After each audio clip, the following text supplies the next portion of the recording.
Hello everyone and welcome back to my Bold and Beautiful 29 YouTube channel. I hope you guys are having a wonderful day. Before we start, please hit the subscribe button and give this video a thumbs up. Justin Barber could have so veritably bad news for Ridge Forrester. Ridge has hired Justin to get his share of this deal that Carter Walton has cooked up. Is there a way out? Ridge had a chance to end all of this, but he didn't. Ridge decided to give Carter an claim, which comported of dropping Hope Logan and drop the LLC, and they can forget this ever happened. Still, Carter will refuse because of Hope. Carter loves Hope and he feels like she's getting a raw deal at Forrester. After all, Steffi didn't fire her for any illicit reason. Steffi fired her because she didn't want to work with her. Ridge believes that Hope is manipulating Carter into doing what she wants, but Carter is the one who came up with this idea. Let's be honest then, Hope has no administrative experience. How could she come up with such an idea?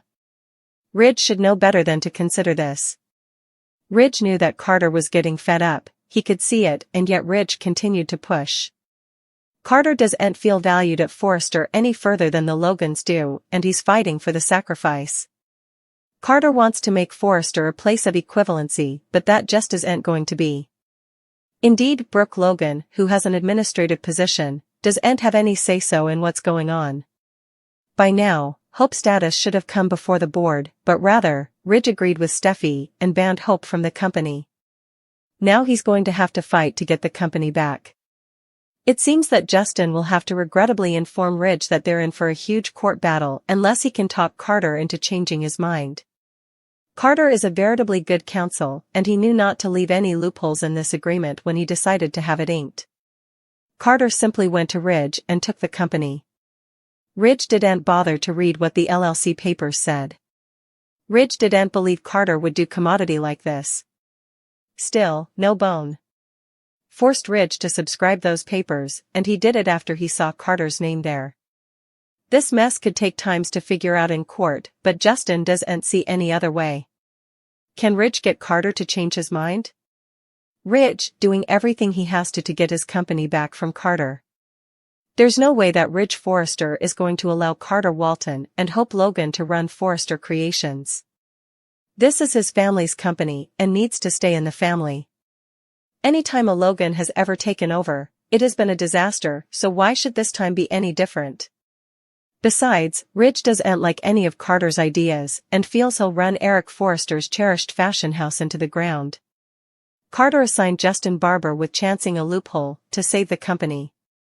Sorely, Justin explains that this entire thing is much more complicated than anyone ever anticipated. In order to beat Carter at his own game, Ridge is going to have to do commodity shocking. Taylor Hayes and Steffi Forrester Finnegan hear to Ridge's new idea, but they aren't sure that it's going to work. It'll take a lot of trouble, and it's commodity they no way allowed. They would have to do. Did Carter and Hope really beget this important of a mess?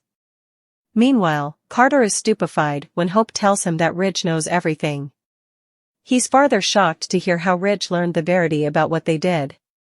Brooke Logan overheard and eavesdropped Carter and Hope talking.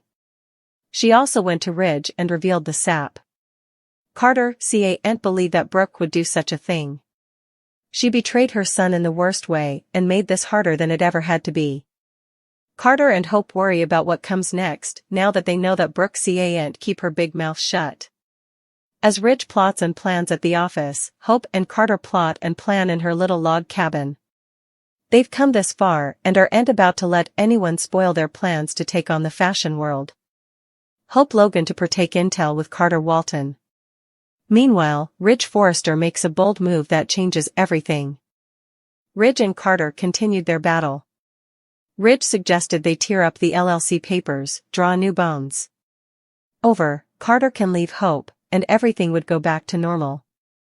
Carter sounded to be considering it until Ridge mentioned Hope. That's when Carter's face changed. With fury in his voice, Carter wasn't going to get relief of Hope. Ultimately, Ridge fired Carter. Once Carter returns to the cabin to modernize Hope, she'll have news to partake with him too. Hope will tell Carter about the discussion with Brooke Logan. Hope might tell Carter that Brooke eavesdropped them talking and reporting it all to Ridge. Carter will also learn that Ridge formerly communicated a counsel. So, that will make Carter realize they more act presto. Carter might inform Hope that he's been fired. Carter might suppose it's all over. Still, Hope will remind Carter that as long as they file that paperwork, Carter is in charge, making Ridge's termination decision void. That could have Carter rushing over to file the paperwork before Ridge's counsel can block him. Ridge make a move that changes everything. By now, Ridge will have to tell Eric Forrester and Steffi Forrester Finnegan about Carter and Hope's achievement. Ridge might also hear back from Justin Barber. According to a daily exercise clip, Justin has bad news for the folks at Forrester Creations. There should also be an update on Remy Price, Electra Forrester, and Will Spencer. It's also teased that Bill Spencer decides to make a bold move after Luna Nozawa's rearmost letter. At some point, Bill confronts Luna at the jail, but will she get her claws into him formally again? Mysterious freshman Remy is entering important detention. From what's been told, he and Electra are or used to be musketeers. But she might not be the only character he has a connection to. Remy was brought on to beget trouble for Electra and Will. As the plot starts, Remy's history, including his shocking relationship with another character, will be revealed. Frequently, a cleaner piece's freshman is related to a character formerly on the show. Addict propositions about Remy's implicit family ties are formerly circulating. One commenter noticed that Remy looks like a certain B&B villain. This show loves to do resemblance casting. I suppose he's Sheila's son. Another Redditor thinks he's the son of a reformed bad boy. Actually, he looks like he could be Deacon's family. One stoner believes Remy could be connected to two main characters. However, I've an idea: make him Brooke Logan and Taylor Hamilton's long misplaced son Jack Marone, if he to be connected to someone. They loves to pull surprises, so it's possible Remy could be a long misplaced relation of anyone. Since he works at Deacon's Eatery, it would be a twist if Remy were Deacon's son, Little D. It's been a long time since father and son saw each other, so they'd have important to hash out. Sheila always talks about her other kiddies, but they're missing in action. Remy could be another of her secret sons, who's inherited his mama's evil ways. Jack Marone is the son of Nick Marone, Taylor, and Brooke. Although Taylor carried Jack, Brooke is the boy's natural mama because of a blend-up with the egg donation. Brooke, being Jack's bio mama, was a source of contention in Taylor's life. After her divorce from Nick, Taylor gave up guardianship of Jack, realizing she could no way bond with her son. Suckers have always wondered what happened to Jack, so it'd be a shocking twist if he was Remy. His return would reignite Taylor and Brooke's feud, especially if his pater Nick makes an appearance. Could Remy be related to one of these characters, or someone differently? We'll have to watch to see what's in store for the new bad boy in City.